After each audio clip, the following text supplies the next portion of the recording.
Well, I must say it is a wintry, cold day here where I'm at today, but that's okay because we have a hot video for you today. I'm not taking my clothes off, if that's what you're thinking. No. If you want that, go somewhere else. This is a hot video, as in it's a hot topic. Near-death experiences and evidence for the afterlife. One of my favorite topics to discuss. So let's get right into it. Near-death experiences, what are those? Well, those are experiences that people have during an immediately life-threatening situation. Like if you get into a bad car accident, if you have a heart attack, if you're drowning in a lake. You know, these are things that could kill you. I mean, you could die any time during those events. So, events or experiences during a life-threatening situation, immediately life-threatening. And just to give you an idea of what this is like, I just want to go through like a simple example. So let's take someone who's drowning. So say you're drowning in water, you can't swim.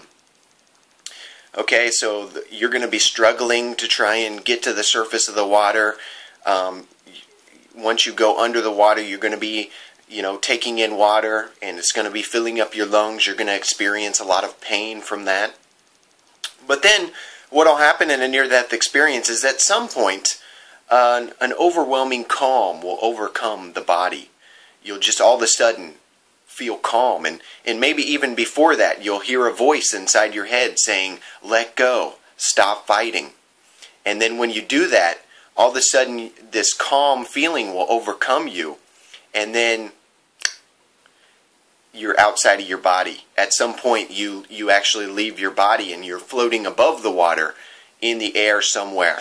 Now, I think your consciousness is actually in a higher dimension viewing this above the water. But that's what it seems like. That's the perspective, is that you are now outside of your body. And then people are, on the shore like, "Yeah, get over here. We need to get help. Somebody swim out." People are desperately trying to save your life. But when you're in the air, you're feeling peaceful and there's no more body, so you're weightless and there's no really worries or fears about what happens to your physical body. Usually, people are completely detached from their physical body at that point, and they're feeling good, and they're like, "Well, I don't know what all these people are doing, but, I'm feeling pretty good." But the people are doing a good job, because what we learn in near-death experiences is that there's a purpose for everyone's life. So maybe it isn't that person's time to leave the physical life. They still have a purpose in life and maybe need to be reminded of that. But anyway, during the experience, there's the out-of-body experience, and, sometimes the person can see 360 degrees all around. They can be in more, they can, have a picture or see more than one place at once. So there's kind of an expansion of abilities of consciousness. And this has to do, I think, with being in a higher dimension. But anyway, this will proceed, this experience, and sometimes a tunnel will form somewhere, or they'll be slowly drawn up into a tunnel and then rushing at great speed, it seems like, towards a light. And the light gets bigger and bigger. Now sometimes there's like a reunion with the light, and near-death experiencers call it home. It's like a God consciousness. It's emanating love and peace and warmth, and they say that it has all knowledge. Like if they come into the light and unify with it, become one with it, they experience total love, total peace, unconditional, and all knowledge. They finally understand everything. But not every near-death experiencer has a reunion with the light. Sometimes they're taken through the tunnel, they just go through the light and then find themselves in another dimension. And other times, there's not even a tunnel. They just kind of pop into another dimension or suddenly find themselves in a different place. Now, usually these other realms are described as very Earth-like. So you might see trees, you might see a running stream, there's people there. They're, you know, like there's things that you might see on Earth. Of course, usually it's a much more peaceful environment and the energy is much purer there. So it's a little bit heightened of an experience of this environment. Okay? Now, so you might be greeted by some individuals. It could be deceased loved ones, or it could be some kind of guide figure, some kind of just being of light. A being of light usually takes a humanoid form. It's like an energy light being, but it takes on a humanoid form. And sometimes they're robed beings. So I think that's kind of cool that, you know, a lot of times these spiritual beings or these conscious beings we meet are wearing robes. And it kind of reminds me of the Greek days. And I always joke around, you know, when I die, I hope I meet a robed being. And then I'm going to joke with it, and I'm going to be like, Master, I have come for training. You know, because I'm kind of that Jedi Knight kind of. I think that's fun. But anyway, they just like wearing robes or something. I don't know what the deal is there. But you see that a lot. It's not always the case. So, anyway, usually there's a communication. And sometimes this is with deceased relatives, sometimes with a different kind of conscious entity or light form. And eventually the person is told you have to go back. You know, you still have a purpose on Earth. You know, you can come to this dimension later, but you have to go back for now. And usually the experiencer, you know, is feeling very good in this other dimension. You know, it's very peaceful and very loving. So the experiencer is like, listen, can we negotiate here? I mean, I kind of want to stay here, you know. So the experiencer is often reluctant because it's such a nice experience. Although there are negative NDEs, and we could talk about that, but that's not for this video. We're just going over evidence of the afterlife. Okay. So, where was I going? Oh, yes. So the person needs to be told you have to go back, and sometimes they don't want to go back. So they need to be given an idea of what their purpose is.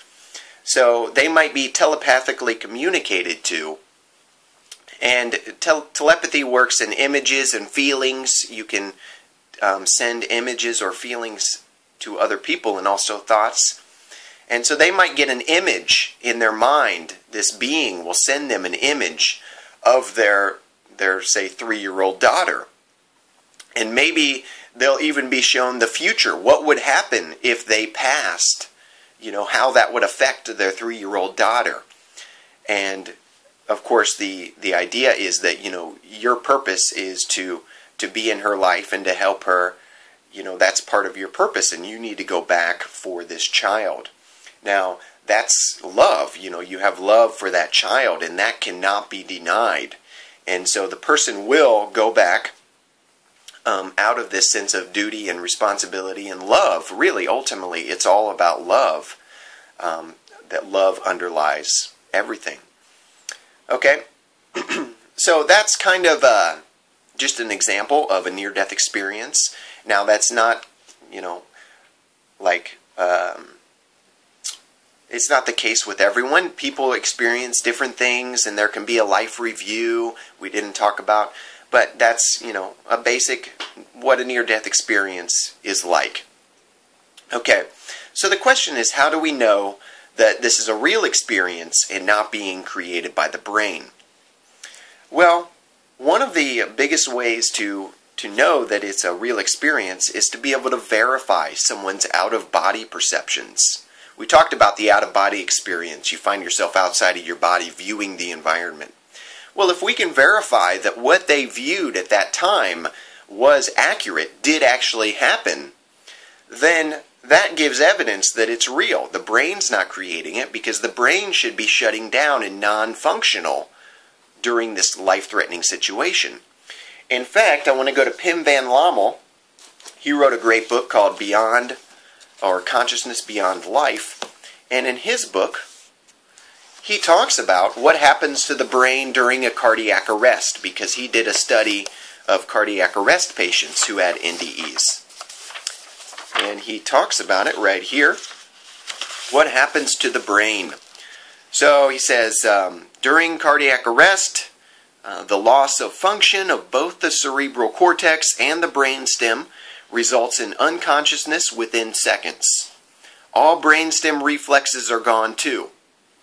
There is no cornea reflex, the blinking of the eye upon touch, the cornea reflex, and no gag reflex, and the dilated pupils do not react to light. So basically, we're talking about, brainstem reflexes gone.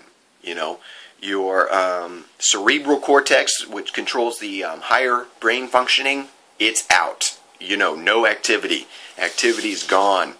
Gag reflex, pupils don't dilate. Your brain shuts down, and it shuts down quick. Look at that. Within seconds. In fact, on the next page, he talks about how if the, let's see here. Yeah, if the heartbeat is not immediately restored, the complete loss of all electrical activity in the cerebral cortex always results in a flat EEG after 10 to 20 seconds. So, very quickly, within about 15 seconds, you have a flat EEG, which is what they use to measure the brain activity. So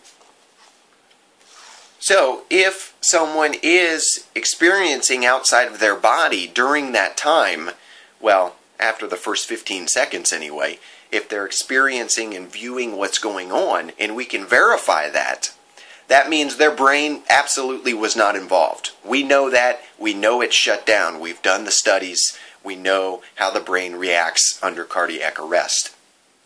And so there's actually a very good case of this, which I quote in my book, and it's also in Pim van Lommel's book. And we're going to go to that now.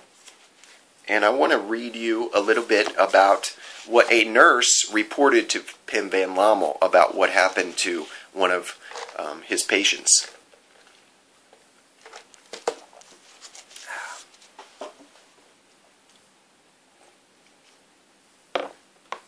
Okay, so this is a nurse reporting this case, and it was reported in the Lancet, very prestigious medical journal.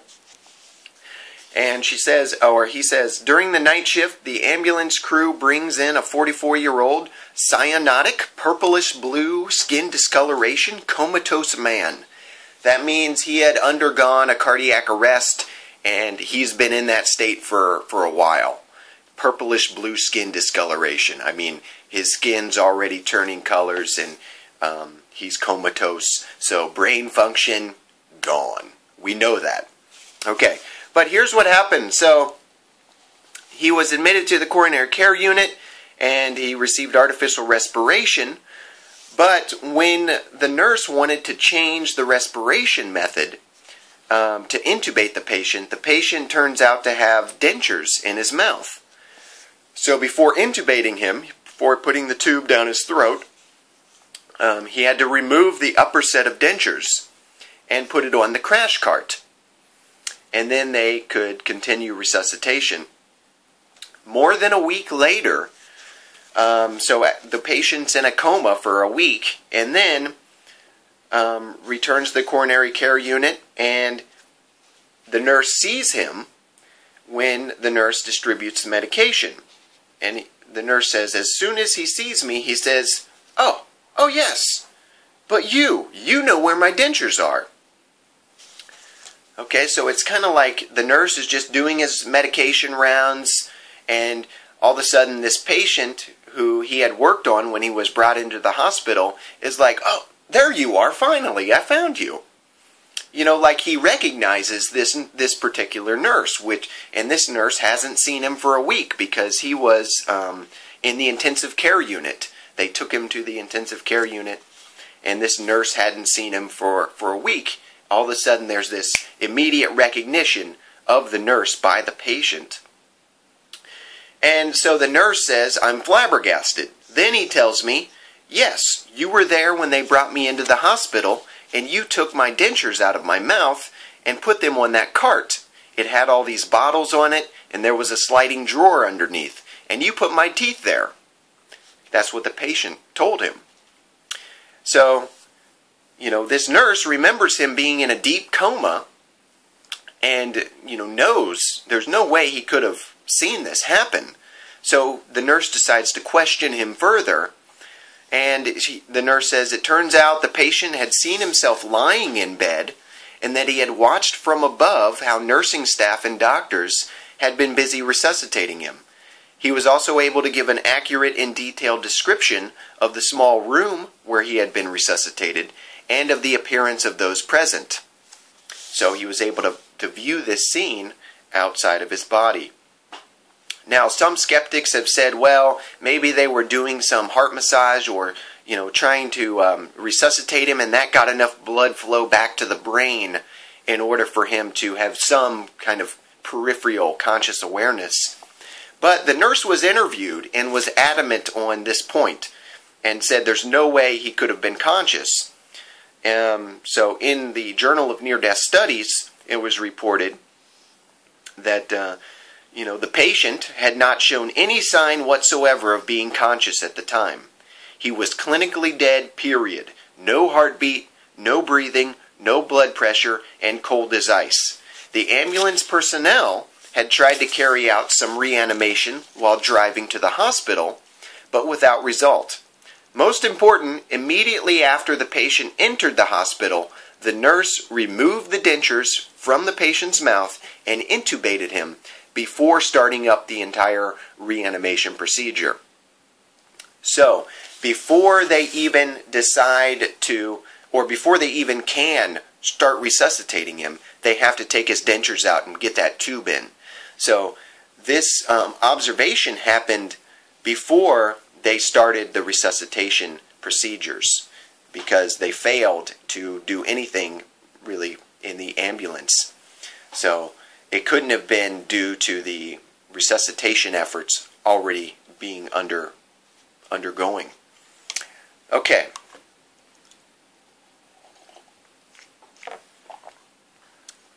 So this is really hard for the critics to explain because, they want to try and say that even in your impaired state during a cardiac arrest, maybe there's some underlying brain activity or some way you can still pick up sensations from the environment and then falsely create this memory about being outside of your body. But again, as Lommel states, your brain is gone. No gag reflex, pupils don't dilate, or pupils dilate, whatever that is. No EEG activity. So, as Lommel states, there's really, if there is any brain activity, it's very slight and not enough that would be able to still sense the environment. Another skeptical response might be that, this was a falsely created memory after the patient was revived. So, after he comes out of his coma or is revived, when the brain's coming back online, it will falsely create this memory to kind of fill in the gap of what happened before. And it's just a hallucinatory memory. If he does remember being outside of his body and watching what was going on, it's just being created from past memories or past knowledge, and it's just a false memory, but it's just a guess his mind is making as to what had happened. Of course, with a case like the dentures, this doesn't work because he accurately perceived his environment. He accurately knew who the nurse was that took his dentures out, where the nurse had put them. Okay, those are accurate details that he should not have been able to guess. There's a lot of nurses in this hospital. How did he know it was that nurse if his brain was just creating this false memory and he was just guessing the entire time? Okay, so that doesn't work. If we can verify that what they perceived actually happened at the time, it cannot be this falsely created memory when the brain's coming back online, if they have specific enough details about what happened during the time they were impaired. Okay, so the skeptical responses really don't work. Let's go to Ibn Alexander, because Ibn Alexander's getting very popular his book, Proof of Heaven. He had a near-death experience, and he's a neurosurgeon. So I think that gives him a lot of credibility when he comes out and says, hey, I had this near-death experience, and there's no way my brain was creating this experience, and here's why. So as a neurosurgeon, that gives him a lot of credibility as, him saying it rather than, me or somebody on the street. So I wanted to go to him and just kind of, first of all, describe a little bit about what he experienced. So in his book, he talks about he began to move up, and by the way, this is just a tad bit of his experience. His experience is long and detailed. If you want to read his full experience, I encourage you to get his book, Proof of Heaven. So he said, I began to move up fast. There was a whooshing sound, and in a flash, I went through the opening and found myself in a completely new world. Again, it sounds kind of like the tunnel movement, whooshing, moving, and then finally you're in this other dimension. He said it was the strangest, most beautiful world I've ever seen. Below me there was countryside. It was green, lush, and earth-like. He was flying in the air, passing over trees and fields, streams and waterfalls, and here and there people. There were children too, laughing and playing. The people sang and danced around in circles. Sometimes he'd see a dog running. They were wearing beautiful, simple clothes. Okay, he meets somebody there who gives him knowledge and kind of accompanies him on his journey viewing this other world. And one of the things he said that really stands out when you read near-death experiences is he said, it was the single most real experience of my life. And that's really what you get from a lot of NDEs, the single most real experience of my life. It's kind of like, when you have that experience in this other dimension, it feels more real than experience in this life. It's as if this life is a dream, and that's finally the real world. Okay, kind of like when you wake up from a dream, you're like, finally, thank God that was a dream, and this is real. I'm in the world now.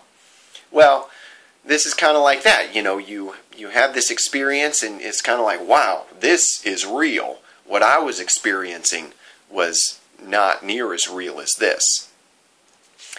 Okay, and Eben Alexander, he had a rare form of meningitis, and he explains in the back of his book why this can't be attributed to his brain, this experience. He says, diffuse meningitis over the brain surface effectively disables the entire neocortex due to this columnar architecture, talking about the anatomy of the brain. Okay, he says, given the prolonged course of my poor neurological function, so he had this going on for 7 days, and the severity of my infection, it is unlikely that even the deep layers of the cortex were still functioning, he says. So his entire neocortex, which is involved in higher mental functioning, was totally disabled. And he is arguing that even the deeper layers of the brain may have been not functioning very well. And he consulted with some experts, and all the experts agreed in the end that such subcortical structures, so the deeper layers of the brain, even if they were active, those alone could not have handled the intense neural calculations required for such a richly interactive experiential tapestry. So that's the whole thing, how he was talking about how real it was and how rich and amazing this experience was. That, if you think about the best moment of your life, when you felt more alive than ever, when you were totally awake and aware, okay? Maybe at a party somewhere, you're just getting wild, you're totally in the moment, okay? If you think about that, you would assume your brain has to be active, like fully active, for that to be possible. If you have poor cognitive function, if your brain is in an impaired state, that kind of thing, that kind of rich a super alive experience shouldn't be possible. You would need a highly active brain in order to create that rich of an experience. And that's what even Alexander is arguing, that his brain, in the state that it was during his meningitis, could not have been active enough to be able to produce this kind of rich conscious experience. All right. There are other ways to try and explain away the near-death experience. One is oxygen deprivation of the brain. So in the visual cortex and the visual system of the brain, you have a lot of cells in the center and fewer cells out toward the periphery. So it's argued that when the brain is shutting down, there's going to be random activity in that visual system of the brain. And that since there's random activity, there's going to be more activity due to more cells in the middle, while towards the outside there's fewer cells and it's going to look darker. And then as the brain keeps shutting down, that random activity increases, and the light, you see flashing lights in the center, and that light gets bigger due to there being more cells there, randomly firing. However, this really fails to explain the near-death experience because it ignores all the other parts of the experience. Well, what about the life review? What about meeting a being of light? What about the out-of-body experience? Also, it doesn't really explain the light, because under that theory, you would think that the light is just a visual phenomenon. You would think you're just seeing this light. But that's not how it's experienced. It's experienced as emanating love and peace and compassion and having total knowledge. Sometimes telepathic communication is done with the light. You can speak to it and receive information from it. So it really doesn't do justice to the experience of the light itself, but also it fails to explain the other aspects of the near-death experience. And to explain those, you have to throw in other theories. So in my book, I list a bunch of the theories that scientists give, and this is also in Chris Carter's book, Science and the Near-Death Experience, which is a great book on the topic.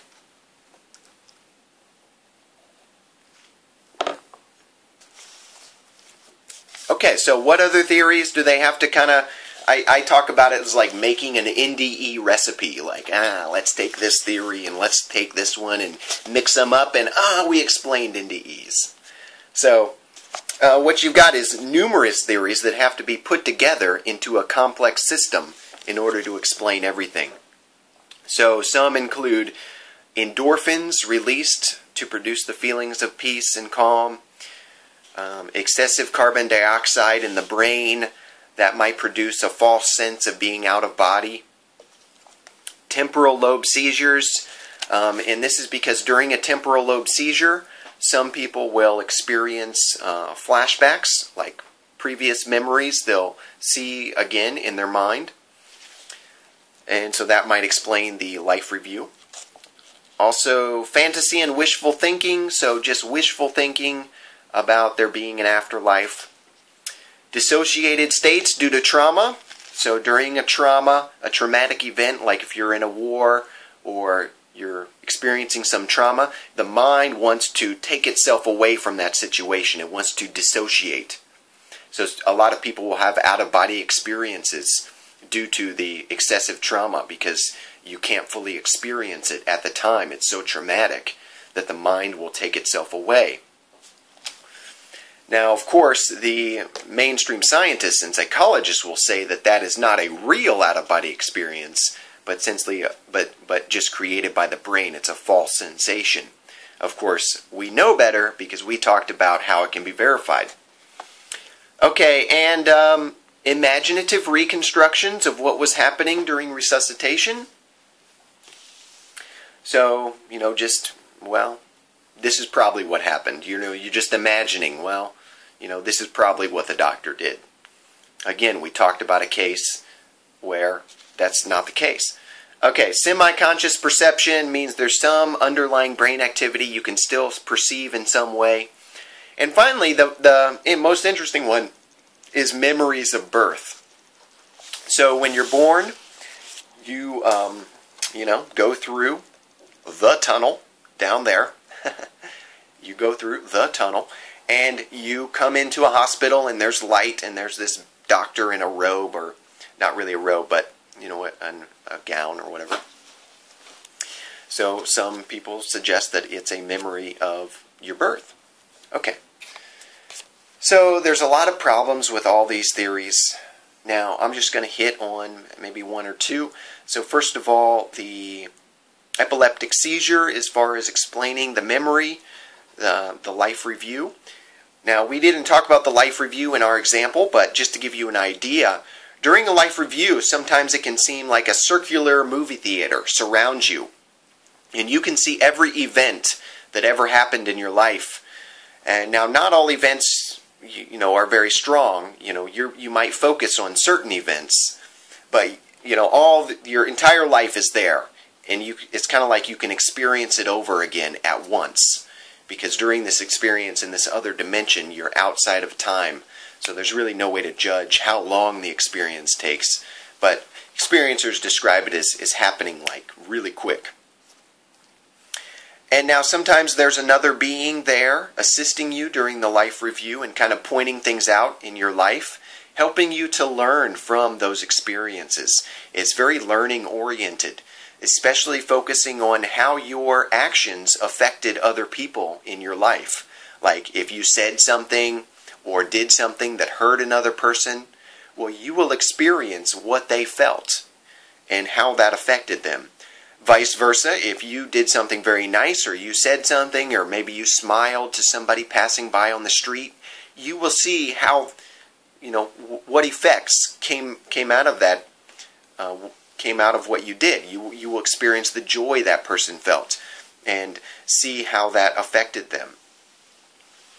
Now, during this experience, you can actually perceive from another person's perspective. So you can actually experience what it's like to be that other person, experiencing their joy, how what you did made them felt, and what they were thinking and feeling during that experience with you. So, this is not just a memory coming back to you, randomly due to an epileptic seizure. This is a very dynamic experience where you can experience what it's like to be another person. And that's not the type of thing we typically experience in daily life. I don't experience what you're feeling or thinking.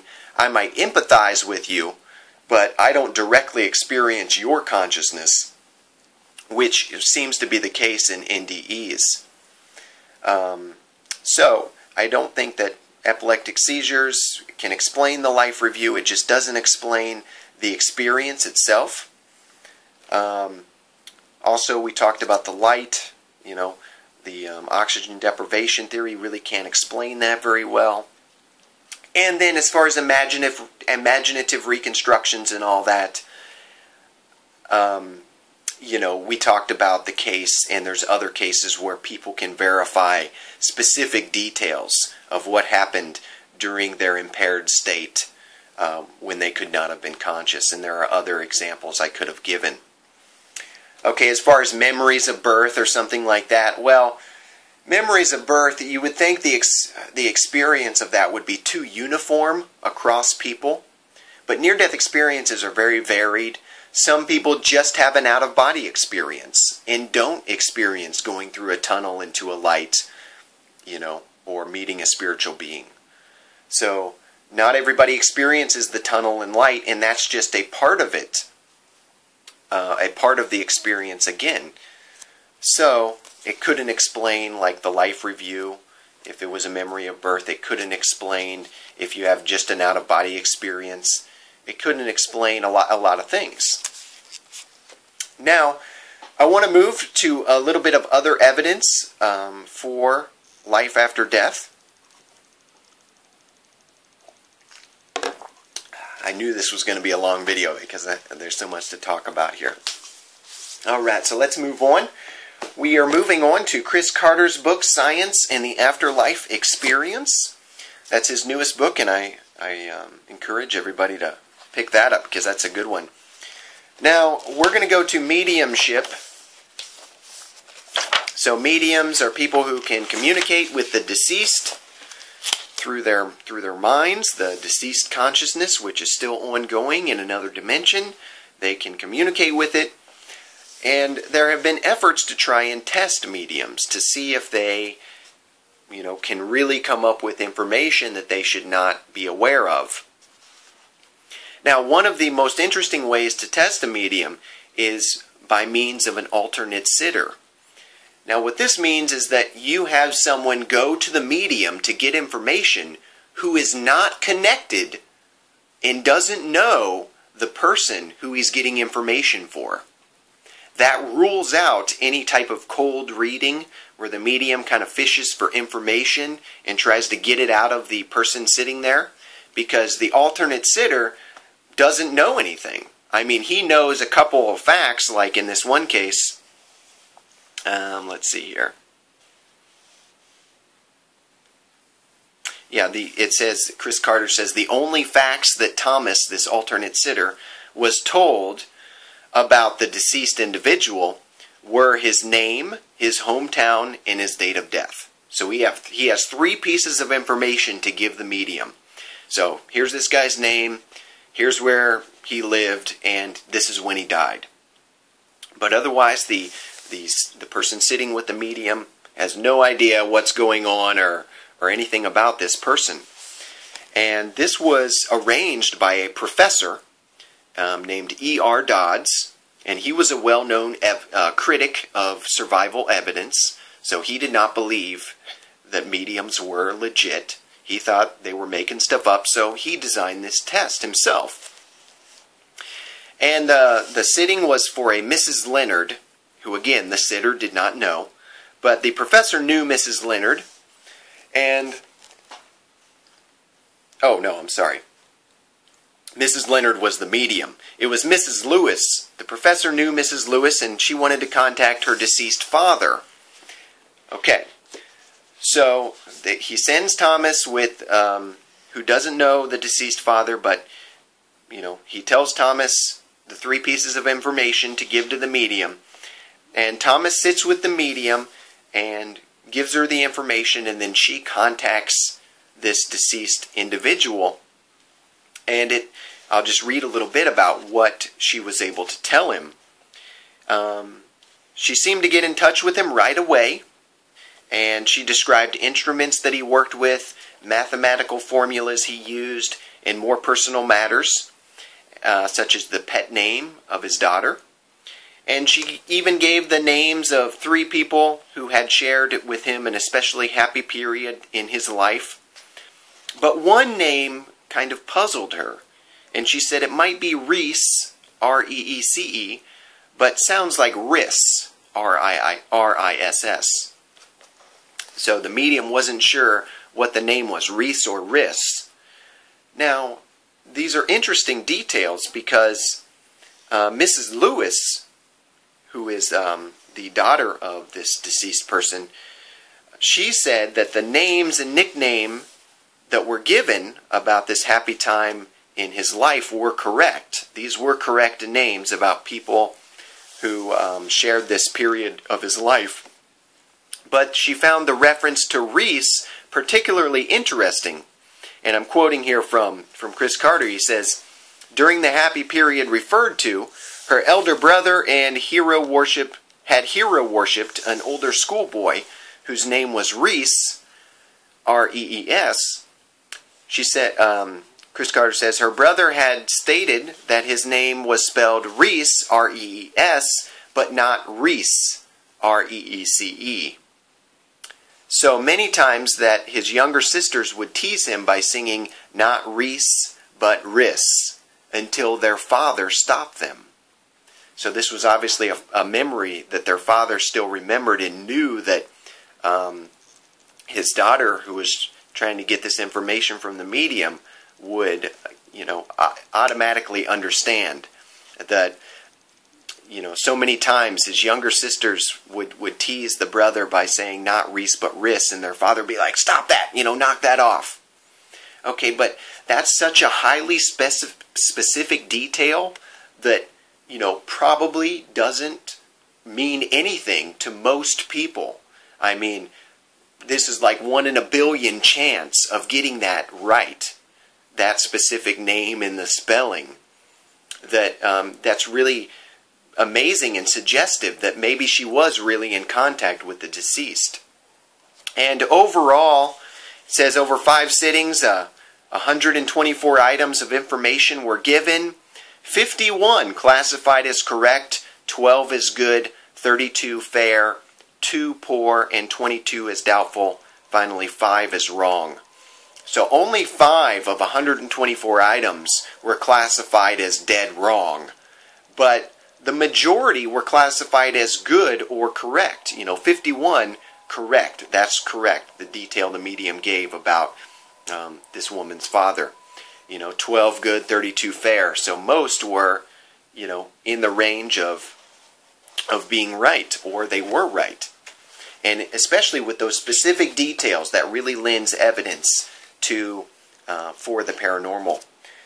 Finally, one more is Michael Tim's book, The Afterlife Revealed. He talks about a case where a woman named Geraldine Cummins was sitting at a Ouija board, and she got a message over the Ouija board. And the message, it said, the message she got over the Ouija board, Ouija board is used to contact spirits who give messages. The message was, "Tell Mother to give my pearl tie pin to the girl I was going to marry. I think she ought to have it." Now, I should back up and say that before this message was given, the name of an army officer who was this woman's cousin was spelled out over the board, and this was unexpected. This army officer spelled out his name over the board through Geraldine Cummins, and then this message of, "Tell Mother to give my pearl tie pin to the girl I was going to marry. I think she ought to have it." Then he spelled out that message. So Cousins didn't even know he intended to marry anyone. And she asked that the name and address of the woman be given, this woman he was going to marry. And so the full Christian and surname was given on the board along with an address in London. Now, she tried sending something to the address, but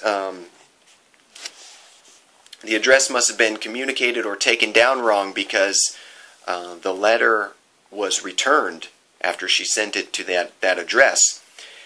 Now, Cummins also checked with other family members to see if they knew about this woman who her cousin had intended to marry. Nobody was aware that he had been engaged or he had a fiancée or anything like that. But it says several months later, and this is again Michael Tim, The Afterlife Revealed, several months later, the family of the young officer received his personal effects from the War Office. They included a pearl tie pin along with a will naming the fiancé as his next of kin. Both the Christian and surname were exactly as given to Cummins. Okay, so this information was exactly correct. And what's interesting about this case is that nobody at the time knew about this. He was away in the army. Apparently he had met this woman who he fell in love with and got engaged, but he hadn't told any of his family members about this, apparently. So this isn't a case of telepathy, getting this from somebody alive. I mean, most likely, Cummins wasn't aware that anybody knew about this. Maybe some of his army friends knew about it, but this shouldn't be a case of telepathy, because nobody connected to Cummins knew about this fiance. And so they get his stuff back from the War Office, and there's a pearl tie pin that he had spelled out over the board. Tell Mother to give my pearl tie pin to the girl I was going to marry. So there's really no way for her to have known that, because at the time she got that message, nobody had even received his things from the War Office.